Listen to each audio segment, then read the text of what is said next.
Hello everyone, this is Aishwarya. Welcome back to my channel All Things Venus. If you're new here, hi, please subscribe. I am so excited to show you guys this latte makeup. Even though it's trending right now, I have been doing this neutral warm tones since ages. This is my signature look. First, I'm gonna do the brows.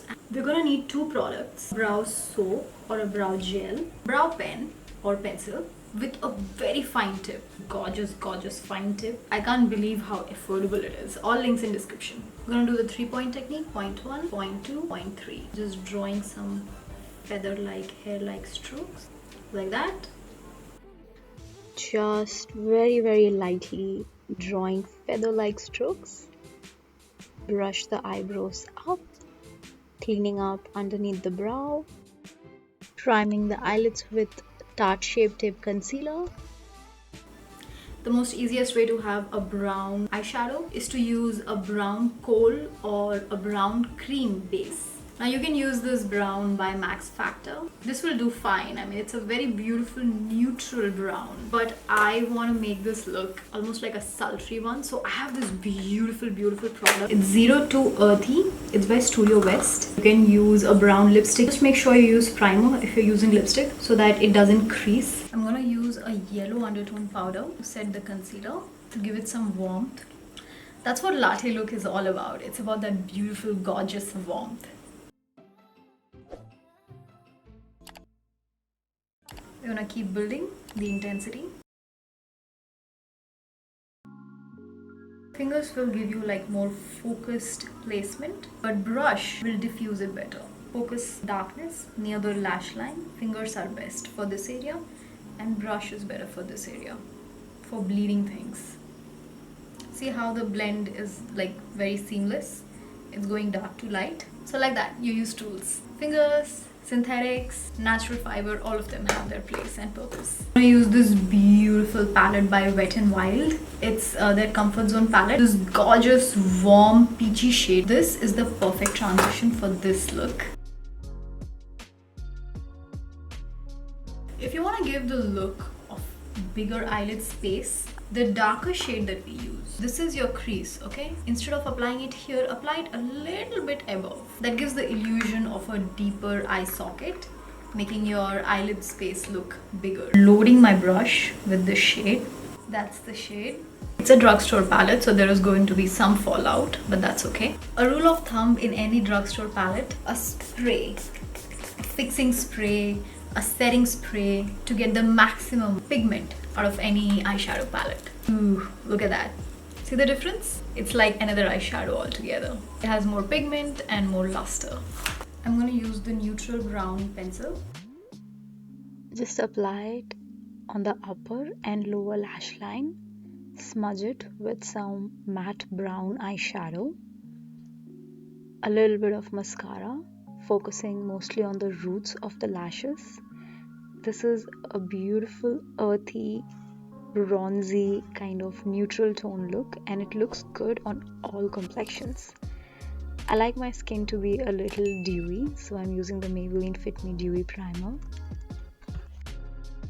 I am going to color correct because I need it. This is by MAC Burnt Orange. It is actually a serum corrector. You get yellow and orange. You can mix these two and make your own shade as well. Just tap. And that's it. Just in the area where there is darkness. That's the only area we apply it in. MAC NC42 Studio Finish Concealer. Same technique. Just keep tapping until you feel everything is covered. And if I feel like it's sort of not meshing into my skin, like you can see my cheek skin and this skin separately, then I just tap until it blends in. I'm gonna use my favorite foundation. I did a series in pursuit of my holy grail foundation, and this was my holy grail. It's a serum based foundation. It just sits like second skin. It's been out of stock for a while since I declared my holy grail. It's chambour in honey. This Charlotte Tilbury powder, oh my god, I have not been able to put it down since it's arrived. It's the most beautiful formulation ever. It's like magic. I just cannot believe how can a powder be so light. Setting only underneath the eyes and in the T-zone to retain that glowy dewy effect. That's all I'm setting. I'm leaving it be.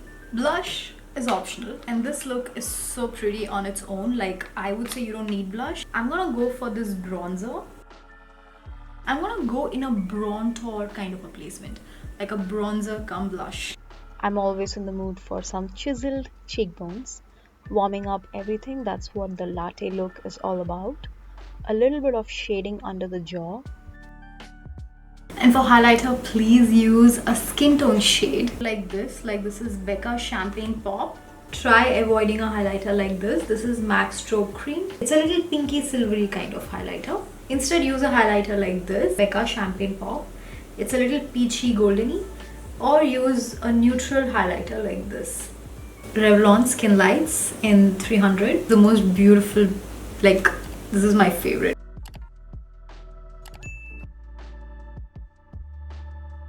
For lips, you can go two sides. You can go on the more cool coffee latte cool toned brown Max Factor in the shade Taupe.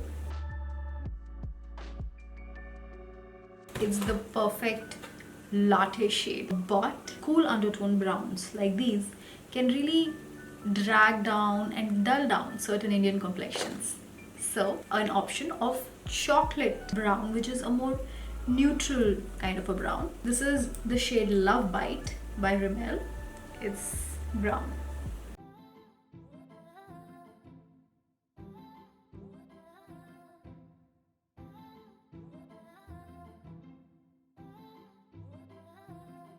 You can see it's a brown, but there's a lot of difference between this brown and the cool tone brown that I was wearing earlier. This will suit all Indian skin tones, like globally also, not just Indian skin tones. At the same time, it doesn't dull down your complexion. The beauty of neutral tones is you can pair it with any color. It looks very understated. At the same time, there's something so classy and almost sexy about this combination, neutral tones with black. Anyone wearing a rose gold watch or a golden watch with this attire definitely gives off a very cosmopolitan vibe. I've been doing this neutral warm tone makeup since ages, so whenever I wear this with golden accents in the clothing, I make sure to pair it with a rose gold or a golden watch, and I make sure the handbag that I carry a slight neutral color like this one, and it has a little bit of gold detailing in it. So the watch, the bag, and the details in the top, everything ties together beautifully. So if I wasn't wearing this top with these golden accents, I would have gone for this handbag because it's got the perfect latte vibe to match this whole look and to match the lip.